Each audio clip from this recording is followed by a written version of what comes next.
आज press conference एक तो कि आप सब लोगों से मिलना जुलना हम लोगों को हो जा। दूसरा हमारे अर्पित शर्मा जी जो जिला अध्यक्ष हैं इसका हमारे समाज कल्याण प्रकोष्ठ के, उनके द्वारा भी ये रखी गई कि भाई इनको समाज कल्याण प्रकोष्ठ की कार्यकारिणी का गठन करना है जिले की। तो इनने सबने काफ़ी मेहनत करके कार्यकारिणी बनाई है, तो वो सूची हम आपको दे देंगे। तो एक तो ये सूची हम आज जारी करना है। दूसरा, समाज कल्याण प्रकोष्ठ के माध्यम से अलग अलग जगह समाज के लिए कुछ कल्याण के लिए कार्यक्रम भी आयोजित करना, नेत्र शिविर है या और अन्य गतिविधियाँ हैं या और अन्य समाज के सब लोगों को जोड़ने का कार्यक्रम है, तो वो कार्यक्रम करेंगे। तो ये अलग अलग समय भी नेत्र शिविर का भी आयोजन रखेंगे, उसकी तारीख हम लोगों को आपको बाद में बता देंगे। ये मेन हमारा उद्देश्य है। बाकी कांग्रेस के लोग हैं सब, तो अपनी आप कुछ पूछना चाहते हो उसको बता दें। 138वां स्थापना दिवस में समाज कल्याण प्रकोष्ठ जो है कुछ कार्यक्रम आयोजित करेंगे, नेत्र शिविर, ताकि लोगों के दुख दर्द में ये पार्टी समाज काम आ सके। तो ये उसकी तारीख हम लोग जल्दी घोषित करेंगे। तो काफ़ी अलग अलग पूरे ज़िले में अलग अलग जगह 138वां स्थापना कांग्रेस के स्थापना दिवस के अवसर पर नेत्र शिविर का आयोजन करेंगे। भाई साहब, ये अभी 2023 प्रारंभ हो चुका है और इसमें चुनाव भी आने वाले हैं। प्रशासन ने तो अपनी तैयारियां कर दी है, कांग्रेस पार्टी की क्या तैयारियां हैं? देखिए, ये पार्टियां लगातार तैयारी करती रहती हैं और हम लोग जो पार्टी के वर्कर है, कार्यकर्ता, वो लगातार एक्टिव रहते ही हैं। तो हर पार्टी की गतिविधियाँ चल रही है, हमारी पार्टी की तरफ से प्रदेश स्तर से भी और हमारे विधानसभा स्तर पर भी हम लोगों की गतिविधियाँ हैं। हमारा संगठन है और उनके माध्यम से हम लोग निचले स्तर तक हमारी पार्टी का खड़ा किया हम लोगों ने। हर स्तर पर हमारा संगठन के कार्यकर्ता तैयार किए हम लोगों ने, पहले से भी है और भी लोगों को जोड़ने का काम कर रहे हैं। और हमारा लगातार जनसंपर्क है गाँव में। तो किस एजेंडे को लेकर जनसंपर्क में आप किस एजेंडे को लेकर आप जनता से? देखिए, हमारा एजेंडा तो जो पूर्व में था अभी 18 में कि जनता की भलाई के लिए काम करना ही है, हर वर्ग के लिए काम करना, कर्मचारी साथियों के लिए काम करना, संविदा कर्मचारी हो या आमजन हो, किसान की बात है, कर्ज माफ की बात है, वो भी हमारा भी एजेंडा है। और भी हर से जो हमारा पूर्व में 18 का एजेंडा था, उस एजेंडे को लेकर के हम लोग और जो और कुछ चीज़ें जोड़ सकते हैं उसे जोड़ करके हम लोग काम करेंगे। क्षेत्र का विकास हो, जनता में विश्वास हो, बिजली लोगों को मिले और भी अन्य तमाम मुद्दे हैं कि जिससे जनता को भ्रष्टाचार मुक्त प्रशासन मिले। इस समय प्रदेश भर में भ्रष्टाचार चरम सीमा पर है। गौशालाओं का गांव-गांव में निर्माण हो, ऐसे सिंचाई की व्यवस्था बढ़े, स्वास्थ्य की व्यवस्था बेहतर हो, शिक्षा की व्यवस्था और बेहतर हो, ये सब मुद्दों को लेकर के ये एजेंडा पुराना है सर। इसके अलावा इसका कुछ नया एजेंडा रहेगा? नए एजेंडे जो वर्तमान परिस्थितियों में भी सब लोगों से बातचीत करेंगे और नए एजेंडे में जो हम जनता चाहती है, सबसे बड़ा एजेंडा तो हमारा भ्रष्टाचार के खिलाफ रहेगा। इस समय भ्रष्टाचार चरम सीमा पर है, बिना पैसे के कोई काम हो नहीं रहे। प्रदेश निचले स्तर से लेकर तो प्रदेश स्तर तक इससे आम जनता परेशान है। उसमें महंगाई बहुत ज़्यादा बढ़ी है, बेरोजगारी बहुत ज़्यादा बढ़ी है। तो ये बेरोजगारी है, महंगाई है, भ्रष्टाचार है, ये बड़े मुद्दे हैं। अभी आपने कहा है कि जनता में विश्वास पैदा करेंगे। जनता ने तो आप पे विश्वास करके एक बार सत्ता सौंप दी थी, लेकिन वो तो जनता के साथ देखिए, जनता ने विश्वास किया है। जनता का विश्वास आज भी कायम है कमलनाथ जी के ऊपर पे, कांग्रेस पार्टी पे, क्योंकि जनता ने सरकार बनाई थी कांग्रेस की और शिवराज सिंह जी को मध्य प्रदेश से हटाया था। पर ये एक धोखाधड़ी करके, पैसे का खरीद फरोख्त करके, एक षड्यंत्र करके ये सरकार गिरा दी है। तो जनता ने सरकार नहीं गिराई, जनता ने सरकार बनाई है। लेकिन कुछ लोगों ने, भाजपा के लोगों ने और सिंधिया खेमे ने मिलकर के सरकार गिराई है। तो जनता जिसको चुने उसको कोई 2-4 लोग मिलकर गिरा दे तो जनता कभी कोई नहीं बर्दाश्त करेगा। इसलिए जनता के मन में आज भी है कमलनाथ जी की सरकार को देखना चाहते हैं। हम ये कह रहे हैं 5 साल सरकार चलती, कोई भी सरकार हो, सरकार जनता ने चुनी, 5 साल सरकार चले और चलने के बाद में फिर जनता निर्णय करे, क्योंकि जनता निर्णय करा ही नहीं। ये कुछ लोगों ने निर्णय कर दिया, भाजपा के लोगों ने, सिंधिया ने मिल करके। सिंधिया जी को पद चाहिए था, मंत्री बनना था, उन्होंने सरकार को बेच दी और बेच करके और सरकार दूसरी बना दी। सत्ता में कोई सी भी पार्टी होती है, फिर भी किसान, आम पब्लिक परेशान रहती है। कांग्रेस हो, बीजेपी हो, आम आदमी हो, कोई सी भी पार्टी रहती है, फिर भी ये प्रशासन के ऊपर है। जो व्यक्ति जो सरकार बैठे उन लोगों के ऊपर है कि प्रशासन और जनता और किसान परेशान नहीं होना चाहिए। ये प्रशासक के ऊपर होता है। अब ये इस समय ज़्यादा परेशान है तो इसका मतलब है कि भाजपा की सरकार दोषी है इसके लिए। हमारी सरकार तो 1 साल चली थी, उसमें हम देख रहे थे कि बहुत सारे अच्छे काम किए थे। किसानों के हित में 2 लाख रुपए तक कर्जा माफ करने का निर्णय लिया, गुंडा बदमाश लोगों के खिलाफ, भूमाफियाओं के खिलाफ एक अभियान चलाया, वो शुद्ध के प्रति युद्ध चलाया जिसमें बड़ी कार्रवाई हुई है। तो ये गौशालाएं खोली गांव-गांव में, आज गौशाला गौमाता सड़कों पे घूम रही थी, उसके लिए पूरे प्रदेश में गौशालाएं 1000 गौशाला अधिक खोली। आगे भी और प्लान था, गरीब लोगों की पेंशन देने की थी, 300 रुपये सरकार देती थी 15 साल से शिवराज सिंह राज में, हमने आते से 600 कर दी और हम आने वाले सालों में 1000 रुपये पेंशन करने वाले थे। किसानों को कर्जा माफ करने थे, कन्या विवाह के लिए 21,000 रुपये देते थे, हम लोगों ने 51,000 रुपये कर दिए। ऐसी अनेक योजनाएं।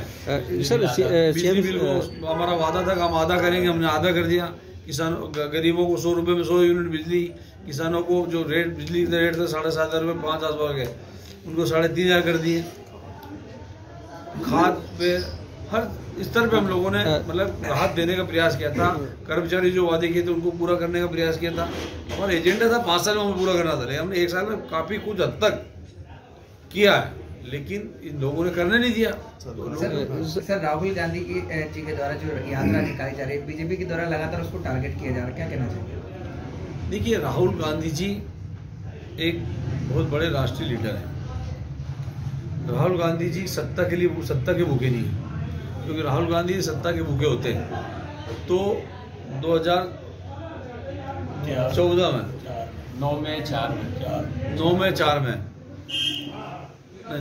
नहीं, मनमोहन सिंह जी का बना दें,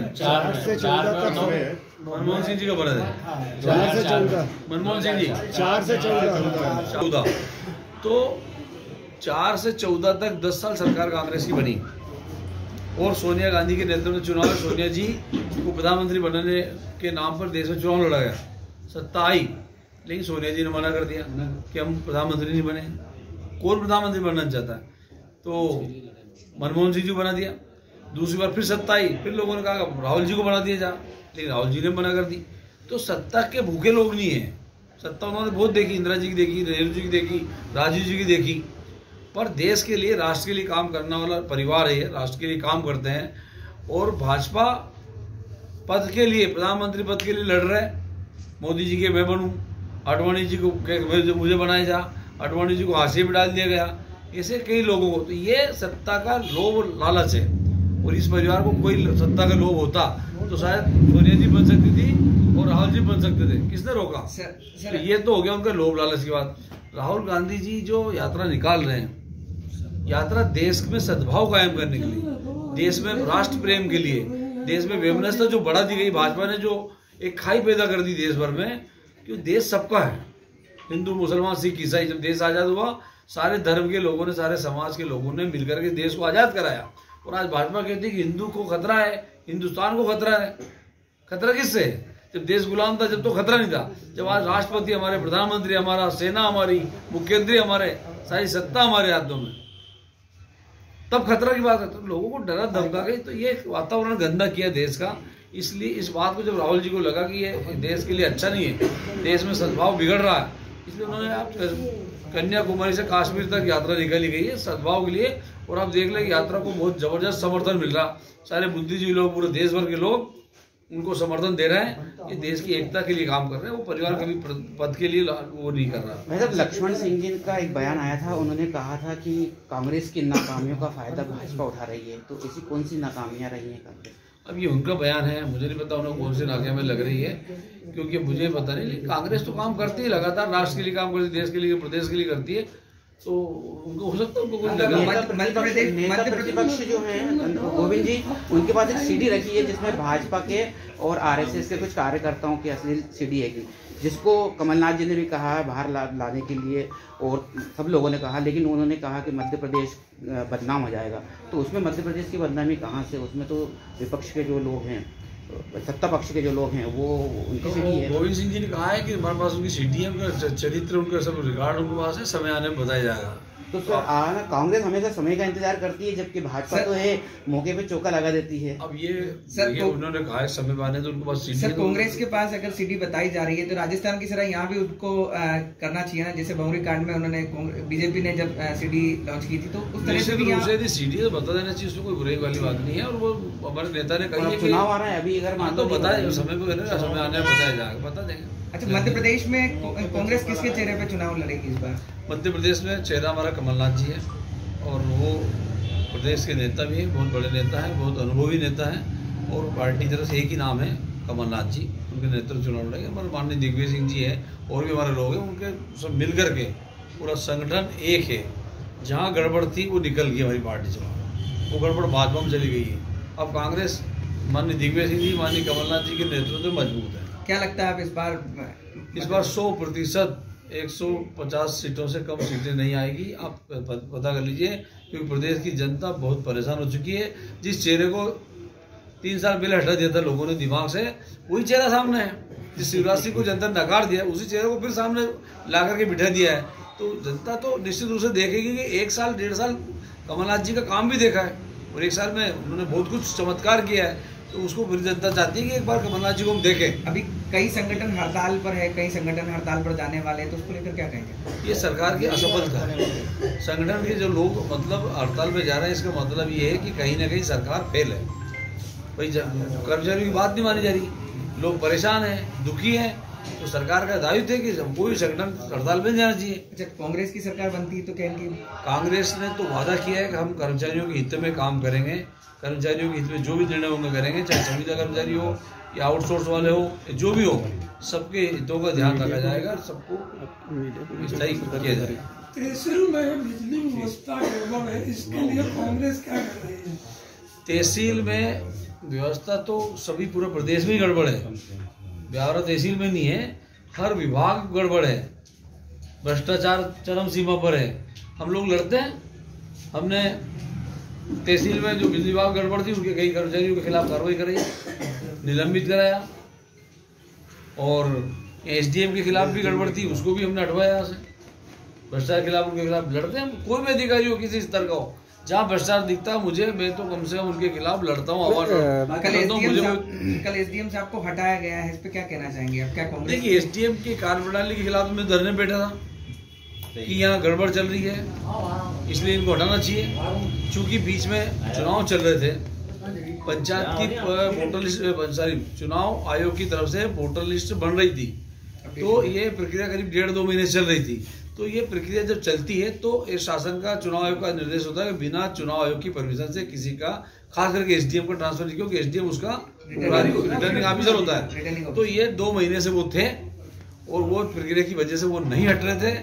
तो और कुछ हमारे नेताओं ने भी बचत करने का प्रयास किया था। तो अब लेकिन जैसे चुनाव की प्रक्रिया कल 5 तारीख को प्रकाशन हो गया, स्वतः खत्म हो गया, हट गए। तो ये कांग्रेस का ही धरना प्रदर्शन का ही जो है, उनके खिलाफ शिकायतें की थी, मैंने शिकायतें की थी, सब चीजें थी। तो वो सर, मुद्दे की बात ये है कि बड़े जिम्मेदार मंत्री, प्रभारी मंत्री मोहन यादव ने अभी माता सीता को लेकर एक टिप्पणी की थी, जो आम जन में, तो उस पर आप थोड़ा सा ध्यान बदल। देखिए, ये भाजपा के लोग हैं, ये धर्म के नाम पे भी लोगों को गुमराह करते हैं और ये धर्म के खिलाफ भी बोलते हैं। मुझे जानकारी मिली थी कि उन्होंने कहा था कि माता सीता ने आत्महत्या की है। कि माता सीता आत्महत्या कर सकती है? पूरा विश्व की, पूरे राष्ट्र की, पूरी एक ऐसी माँ थी, वो ऐसी मतलब परमात्मा रूपी माँ थी। और पर ये लोग अब इनके बारे में क्या कहें, ये तो इनका कोई स्तर नहीं है, पर सिर्फ राजनीति के लिए धर्म के नाम को लोगों को भड़काने का काम करते हैं और स्वयं बोल देते हैं। जबकि कांग्रेस वाले बोलते थे, अल्लाह मचाते थे। पर ये इनको माफ़ी मांगना चाहिए और इनको पार्टी से बाहर करना चाहिए लोगों को, और देश की जनता को, प्रदेश की जनता को समझना चाहिए कि ये इनकी क्या विचारधारा है। भगवा को लेकर भी काफ़ी विरोध चल रहा है। भगवा को लेकर, इसका जो पठान मूवी में जो भगवा का वो दिखाया गया है सीन, तो उसको लेकर भी विरोध चल रहा है। भाजपा की तरफ से विरोध कर रहे हैं, संगठन, हिंदुवादी संगठन भी विरोध कर रहे हैं। तो उन्हीं के मनोज तिवारी जी सांसद रहे, सांसद कर रहे हैं। दर्जनों नृत्य कर रहे हैं, बीएलपी के नाच रहे हैं। जनता को अमरावती के सांसद जब ये जनता को गुमराह करने वाले काम करते हैं, इनको कोई मतलब नहीं, इनको सिर्फ राजनीति से मतलब है। महंगाई कहाँ इनका फायदा हो, महंगाई से ध्यान हटाना, बेरोजगारी से ध्यान हटाना, भ्रष्टाचार से ध्यान हटाना, इन चीजों को हटाने के लिए ये सब चीजें चुनाव आते आते यहाँ सब चीजें होगी। ये धर्म का उपयोग करेंगे। इनके पास कोई कार्यक्रम नहीं है, इनके पास कोई दिशा नहीं है, सिर्फ इनके पास एक ही काम है, पब्लिक का ध्यान भटकाना। मतलब धार्मिक भावनाओं के साथ खिलवाड़ करो, मुद्दों से ध्यान भटकाओ और देश में लोगों को गुमराह करके वोट लो। बस ये इनकी उपलब्धि है। यदि इन चीजों को हटा दो, ये धार्मिक भावना से हिंदू मुस्लिम की बात करना बंद कर हटा दे, तो इनके पास कोई कार्यक्रम नहीं, कभी सत्ता में नहीं आ सकते। स्वास्थ्य सुविधा को लेके राजगढ़ विधायक ने किया था, ब्यावरा में भी स्वास्थ्य सुविधाओं के हाल खराब हैं। आप क्या कर रहे हैं अस्पताल? देखिए, हम लोग लगातार स्वास्थ्य के लिए यहाँ मरीजों को रेफर बात करते जाता है। हैं। हमने शासन को भी चिट्ठियां लिखी है, हमने हर स्तर पर स्वास्थ्य के लिए यहाँ ऐसा धरना क्यों नहीं दिया जा रहा है? एसडीएम चिंतित है। यहाँ भी हम लोग धरना देंगे जब आवश्यकता होगी, और हम लोग लगातार अभी भी हम लोग जल्दी एक ब्यावरा में इसकी रोगी कल्याण समिति की बैठक करेंगे, ताकि यहाँ जो दिक्कतें हैं उनको दूर करने का काम करेंगे। तमाम चीज़ों का प्राइवेटेशन कर दिया गया है, कुछ ठेके पर दे दी गई है। अभी भी भाजपा चुपचाप बैठी हुई है। 2023 के चुनाव को लेकर वो कुछ भी नहीं करना चाह रही है। उन्होंने बोला अगर कांग्रेस मेहनत करेगी, कांग्रेस जीत के आएगी, कांग्रेस सत्ता में आ जाएगी, बाकी का काम इसके बाद वो करेगी। देखिए, तो भाजपा तो क्या है, कुछ भी कर सकती देश भर में। आप पूरे देश को बेच रहे हो। आप तो साहब आपका कार्यक्रम ये बताइए कि संगठन स्तर पे आप लोग जनता ये के सेंट्रल से स्टेट तक सैकड़ों फेलियर सामने आते हुए दिखते हुए भी उनको जनता के बीच में वजनदारी से नहीं रख पाती है। ये जनता का प्रश्न है, हमारा नहीं। देखिए, हम हमेशा हर चीज को रखते भी है, ऊपर भी वाले रखते हैं, नीचे वाले रखते हैं, लेकिन क्या है, देखिए आज पैसे का युग हो गया और पैसे की दम पे, सत्ता के दम पे भाजपा ने हर चीज को मैनेज की हुई है। इतना पैसा खर्च किया जाता है कि मीडिया में भी और दूसरे तरीके कि हम तो छोटे छोटे लोग हैं, लेकिन बड़े स्तर पर मैनेज किया जाता है। जो काम लोगों को विरोध करते हैं, उन चीजों को दिखाया जाता है, दूसरी चीजों को दिखाई दिया जाता है। राहुल गांधी इतनी बड़ी यात्रा कर रहे हैं देश भर में, आज देश की नहीं विश्व की सबसे बड़ी राजनीतिक यात्रा है, लेकिन उसको नहीं दिखा रहे। और ये जरा सा कोई भी बात हो जाएगी, या जरा सी कोई घटना हो जाएगी, या कोई स्टेटमेंट हो जाएगा राहुल गांधी का, कुछ भी, तो उसको सबसे ज्यादा दिखाएंगे। बात यही है कि मैनेजमेंट ने कर रखा है पैसे के लिए, सरकार का पैसे का उपयोग करके, उसका धन का दुरुपयोग करके हर चीज में मैनेज कर लिया। सर, भाई साहब आपने मैनेजमेंट की बात करी है, तो मैं 60 साल आपकी सरकार रही, तो क्यों ये कांग्रेस ने मैनेजमेंट नहीं किया शुरू से? देखिए, मैनेजमेंट तो इस तरह का मैनेजमेंट नहीं करा। हम इन चीजों में विश्वास नहीं था कि हम सरकार का पैसे से मैनेजमेंट करें।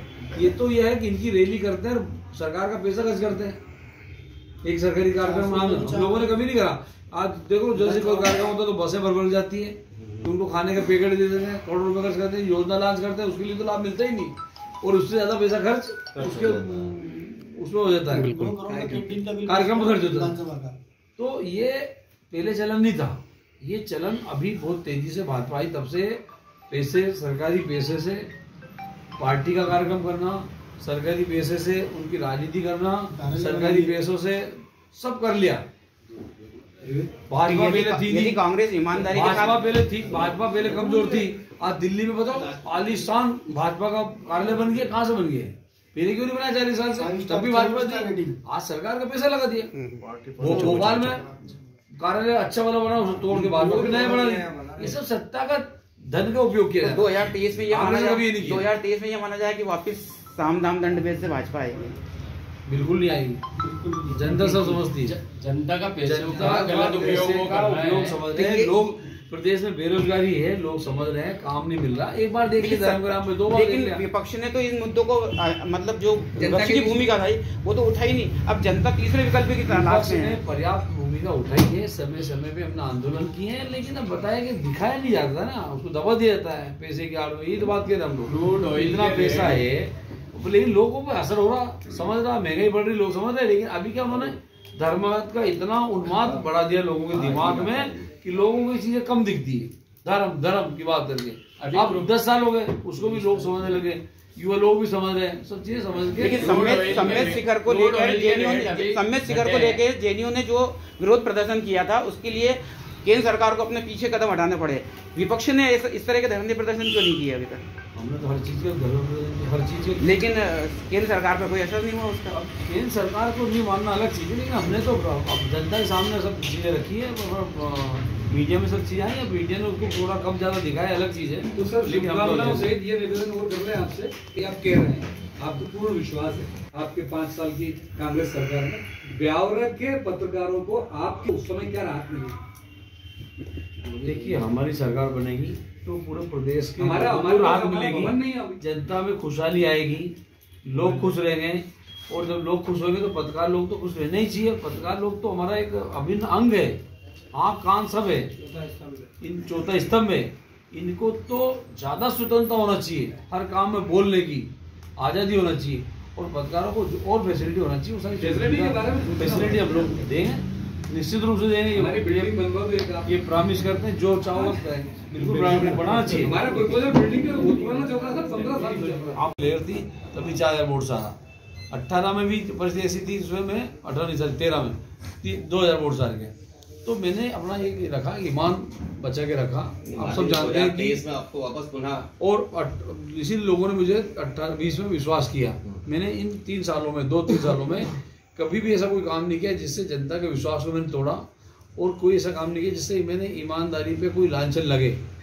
ये मैं अपने आप में गर्व करता हूँ इस बात के लिए। मुझे ईश्वर ने ताकत दी है, ये ईश्वर की कृपा समझो कि मेरा कभी ईमान नहीं डोला, और ईमानदारी करता हूँ। यही मैं ताकत लेकर के फिर जाऊँगा। और मेरा ये प्रयास रहा इन 2-3 सालों में भी कि कहीं मेरी तरफ से ऐसा कोई काम नहीं हो जो जनता के खिलाफ हो, या मेरे व्यक्तिगत स्वार्थों के लिए मैं किसी के नुकसान पहुँचा रहा हूँ। मैंने किसी को कष्ट नहीं दिया।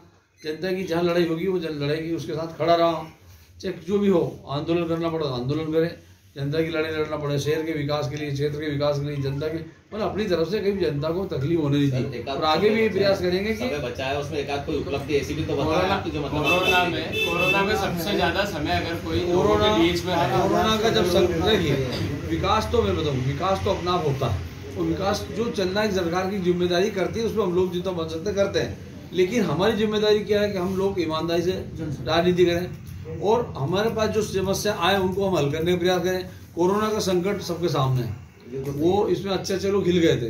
कोरोना में मुझे भी कोरोना हुआ था, उसके बाद भी मैं दिन रात, मैं, मेरी पूरी पार्टी, मेरा परिवार भी, मेरा बेटा भी और भाई भी, सारे लोगों ने जो हो सकता था ब्यावरा के हित के लिए करी। कभी लोग कहते थे भाई साहब बाहर मत निकलो, घर के बाहर मत निकलो। नहीं, जब जनता परेशान होगी तो मुझे जाना ही पड़ेगा। मैंने दिन रात बाहर निकल के कोरोना के उस पूरे समय में काम किया, जो हो सकता था सब किया।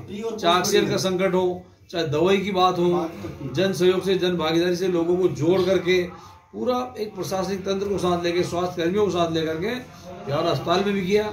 उसने खुद ने गाँव जाके खुद ने अपनी गाड़ी में रख के दवाएं बांटी, निजी एम्बुलेंस में अपने एम्बुलेंस दी, निजी में अपने पैसों से एम्बुलेंस दी, खाना खिलाया, मतलब जो कर सकता था वो पूरी। उस समय कोई भाजपा का नेता, उस समय कोई भाजपा का नेता घर से बाहर नहीं निकला, कोई भी। हमारी पार्टी के लोग कोई भी था, तो ये हमारी उपलब्धि है। दूसरी बात, जब मुझे लगा कि यहाँ स्वास्थ्य में मामले बहुत दिक्कत है, तो मैंने भोपाल से चिरायू मेडिकल कॉलेज वालों को ला करके एक बहुत बड़ा कैंप ब्यावरा में कराया, और उसकी वजह से यहाँ करीब 25,000 लोग आए, 10-12 हज़ार लोगों को रजिस्ट्रेशन हुआ, और 1000-1200 लोग गंभीर बीमारी के मरीज निकले, जिनको भोपाल भेज करके इलाज कराया। तो ये मेरा दायित्व है, मेरे क्षेत्र में कोई भी बीमार दुखी पीड़ित लोग नहीं रहे पैसे के अभाव, और वहाँ सबका निःशुल्क इलाज कराया, चाहे आयुष्मान हो या ना हो, किसी के 1 रुपये लगा। तो ये मेरा उद्देश्य है कि सही जनता स्वस्थ रहे, और आगे भी हम लोग एक बहुत बड़ा वापस विशाल कैंप ब्यावरा में हम लगाएंगे, ताकि हमारे यहाँ के लोगों को स्वास्थ्य सुविधा मिले, लोग सुखी रह सके। वैसे विधायक निधि से जो आपने पैसे खर्च किए हैं, पुराना NH पे खर्च किया है, वो वेस्टेज चला गया है। पुराना नेशनल हाईवे पे जो विधायक निधि से जो पैसा दिया है, वो पब्लिक के किसी काम नहीं आया। जो आपने माइलव ब्यावरा बनाया है, उसको जब भी साफ किया जाता है, धोया जाता है, तो उसका सारा पानी कीचड़ जो है वो रोड पर आ जाता है। इसके पहले भी नालियाँ वगैरह वहाँ बनना थी, वो नहीं बनी है। उसमें से पैसों का भी दुरुपयोग हुआ है, और जनता के भी काम नहीं आ रहा। उसमें समझ में नहीं आ रहा कि नाला के ऊपर रोड है या नाला के नीचे रोड है। देखिए, नगर पालिका का काम है, कई बार कहा कि इसकी सफाई करके रखा करो, पानी निकास की व्यवस्था करो। मेरा तो ये था कि जहाँ पीपल चौराहे में इतनी गंदगी होती थी, आपको याद है, पहले सारी जगहों में होटल लगते थे, वो सब्जियाँ बिकती थी, और सारा कचरा वो डालते थे, वहाँ गाय थी, वहाँ पैदल जाने की जगह अंदर भी नहीं होती थी। व्यवस्था तो ठीक तो रही। उसको बहुत अच्छा एक सुंदर पार्क बनाया, देखने लायक बनाया। अब थोड़ा बहुत गंदगी मैंने नगर वाले को बोला भाई इसकी नाली एक ड्रेनेज व्यवस्था सिस्टम बनाओ ताकि ये पानी बह के निकल जाए, तो उसको भी वो भी कराएंगे। और अभी भी हम लोग उसको मैं अपने स्तर पे मेंटेन करूँ। हमारा आर्किटेक्ट बेचारा वो भी पुतवाया नया साल था तो लाइट नहीं लगवा रही, कोई नगर पालिका नहीं लगवा रही, पर हम देख रेख कर रहे हैं ताकि ये एक धरोहर है, एक अच्छा बना। शहर में और भी दूसरी बात आपने कहा कि वो पैसा दिया, कहाँ दिया? NH में। NH को हमने सुधरवाया। हमारा प्रयास ये था कि इसमें स्कूल लगे, गर्ल्स स्कूल में बैठने की जगह नहीं है, एक कमरे में 100 लड़कियां, लेकिन कुछ भाजपा के लोगों ने, इनके लोगों ने ये श्रेय नहीं मिले, इसलिए उसको विरोध करके कुछ टीचर लोग उसमें शामिल है, वो नहीं चाहते हम स्कूल में जाके बैठे, उन अपनी सुविधाओं के लिए वो एक विरोध करके उन्होंने कराया, उसको रुकवाया। लेकिन अभी मेरे रुके नहीं है, हम उस पूरी बिल्डिंग को गर्ल्स स्कूल वालों को, शिक्षा विभाग को हैंडओवर करा रहे हैं। मेरी ऊपर से कार्रवाई चल रही है, बहुत जल्दी वो बिल्डिंग गर्ल्स स्कूल को मिलने वाली है ताकि भविष्य में उसको एक बिल्डिंग भी स्वीकृत होगी और हमारा भविष्य में वहाँ स्कूल बिल्डिंग बन के एक गर्ल्स स्कूल वहाँ शिफ्ट होगा ताकि हमारी बेटियाँ जो शहर की है वो दूर दूर नहीं जाए, शहर के अंदर रहे, सुरक्षित रहे, तो वो हमारा एक प्रयास होगा। शहर में पेवर्स वगैरह लगने हैं आजू बाजू में, सेवर्स में हमारे को प्लान है कि दोनों रोड के किनारे पेवर्स लगाएं। मैं नगर पालिका से बात कर रहा हूँ और जल्दी इसका भी अब काम शुरू कराने का हमारा प्लान है। दूसरा एक शहर में एक बहुत बड़ा पार्क बनाने की योजना है, बार बार कहते हैं शहर में अच्छा पार्क बनना चाहिए, तो मैं इस पार्क का मोनीपुरा गांव की भूमि है, शहर के पास अस्पताल रोड लगी है, वहीं बहुत बड़ा अच्छा पार्क जो देखने लायक होगा, पूरे जिले में नहीं होगा उतना अच्छा पार्क शहर के लोगों के लिए, बच्चों के लिए, वो हम लोग जल्दी विकसित करने जा रहे हैं। एक सौगात हम 11 को देंगे और भी हम जो अच्छा हो सकता है, जो जनता की आवाज़ होती है, जो जनता की दिक्कतें लगती है, उनको हम हल करने का पूरी ईमानदारी से प्रयास करते हैं।